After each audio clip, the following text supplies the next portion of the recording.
Salut, c'est Xandor. Alors, bienvenue sur cette vidéo un peu improvisée. En ce moment, je suis en train de me poser des questions. Je suis actuellement en train de lire les intégrales Spider-Man. Enfin, je vais vous montrer la jaquette parce que sinon, vous n'allez pas comprendre. Il y a Spectacular Spider-Man 76-77, qui est la première seconde série sur Spider-Man.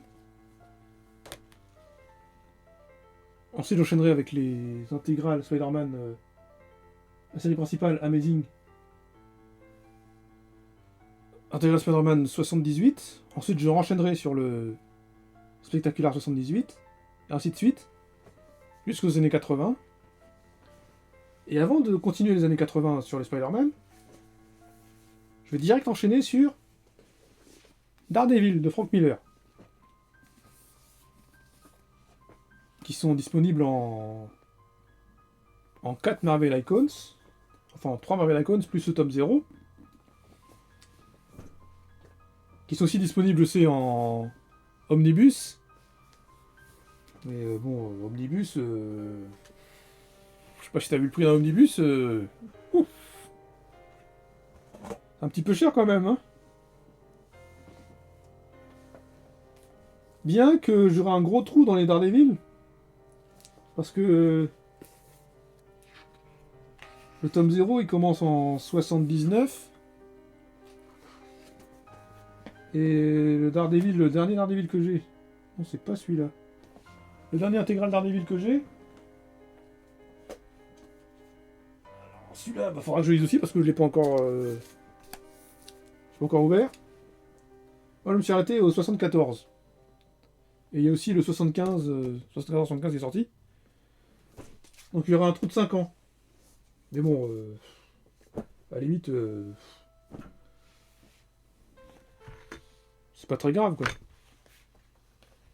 Et le truc c'est que si j'ai commencé à lire du Spider-Man avant de lire du Daredevil,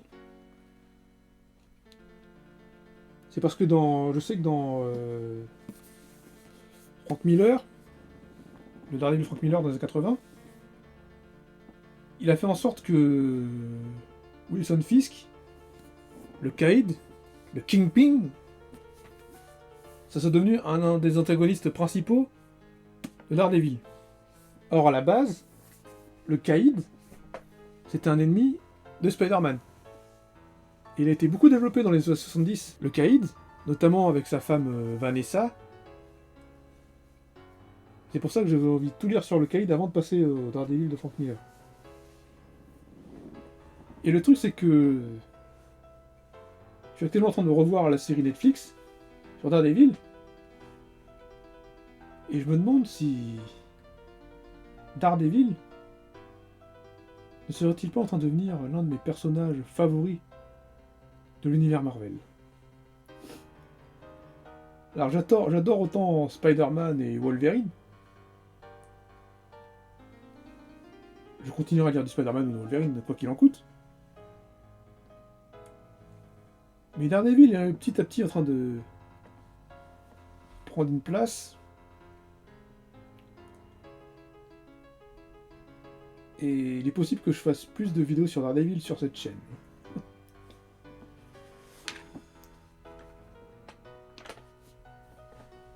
Et le problème avec Spider-Man, l'un des principaux problèmes, c'est que dans ces dernières années, surtout en 2007 avec Civil War, il s'est passé un truc que beaucoup de fans, dont moi, on n'a pas vraiment pardonné aux éditions Marvel. Il faut comprendre ce que dans les années 2000, c'était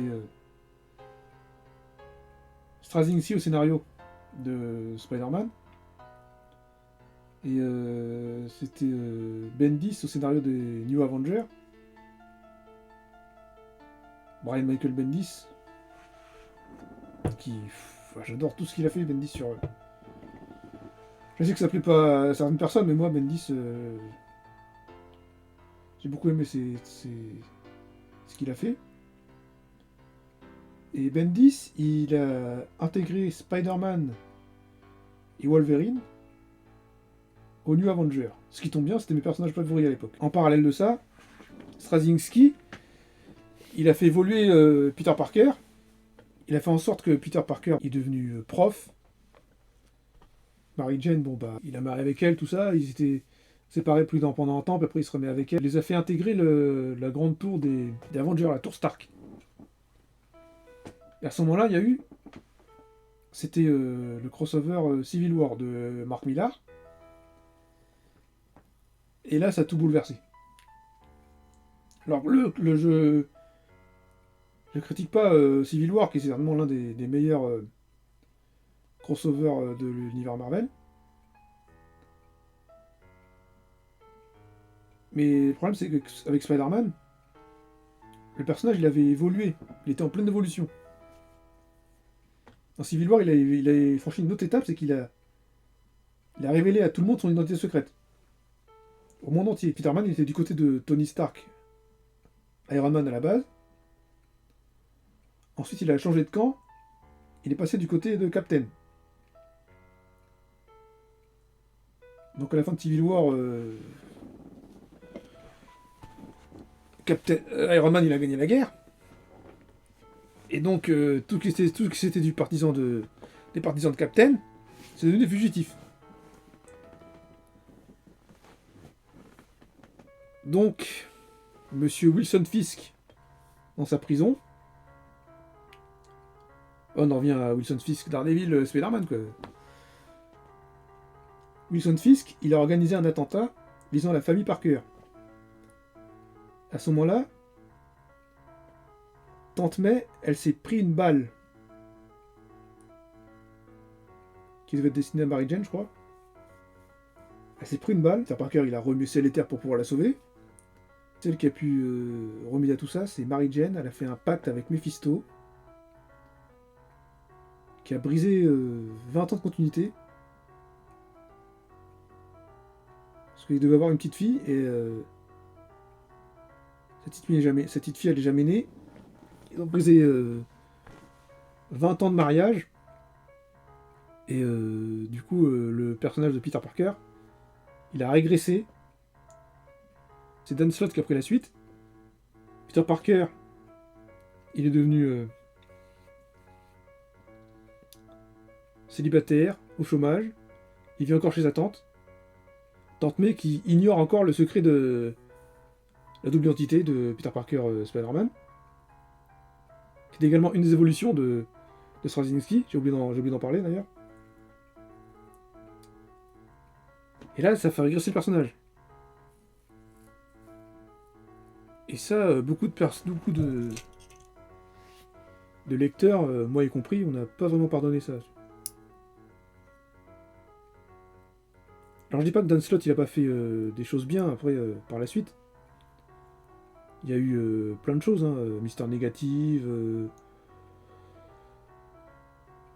Jonah Jameson en tant que maire de New York. Il y a encore eu Spider-Verse, Superior Spider-Man, toutes ces choses-là. C'était bien aussi, tu vois. Mais ce qu'ils ont fait par rapport au personnage de Spider-Man,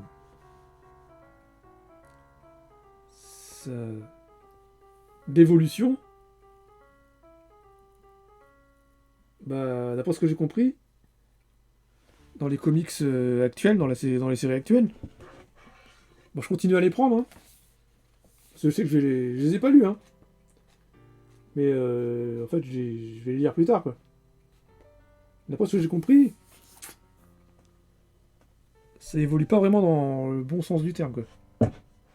En plus de ça, il paraît que bah, ce qu'on espérait avec Mary Jane qui se remettent ensemble, ça verra jamais le jour en fait. C'est définitivement clos quoi. Mary Jane, faut tourner la page.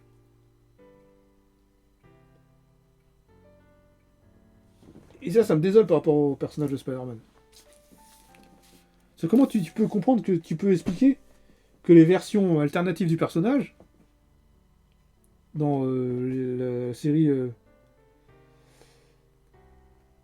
Spider-Man, l'histoire d'une vie, ou même le jeu Marvel Spider-Man sur PlayStation, ou même la nouvelle version Ultimate Spider-Man de Jonathan Hickman. Et je sais plus c'est qui le dessinateur. Je vous invite à voir les vidéos de Republic de G et AutoWebhead sur le sujet. Comment tu expliques que toutes ces versions alternatives, elles soient meilleures que la version principale? Un gros bouton, là.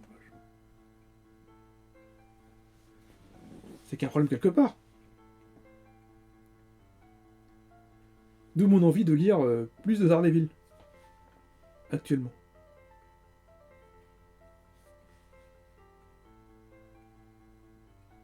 Voilà. Surtout que Daredevil, c'est un personnage qui est plus terre à terre, en fait. Alors je suis conscient que, même moi le premier, hein, jamais je me serais lancé faire du Daredevil. Hein. Surtout le mec, c'est un aveugle, tu vois. D'où tu vas lire les aventures d'un aveugle, quoi. Surtout que dans les comics, il faut lire, c'est un truc visuel. Et tu lis un truc d'un mec qui est aveugle. C'est quoi le délire? Et ce qui me passe. Ce qui est fascinant avec ce personnage, c'est que. C'est l'histoire. Les romans policiers et tout ça qui. Cet effet un peu polar, tu vois. Et en fait, le mec, il est peut-être aveugle. Mais il ressent les choses que toi, malgré le fait que tu puisses voir, bah tu les vois pas, quoi. C'est ça qui est génial. Enfin voilà, c'était juste histoire de vous dire ça. Bon, bah à la prochaine. Allez.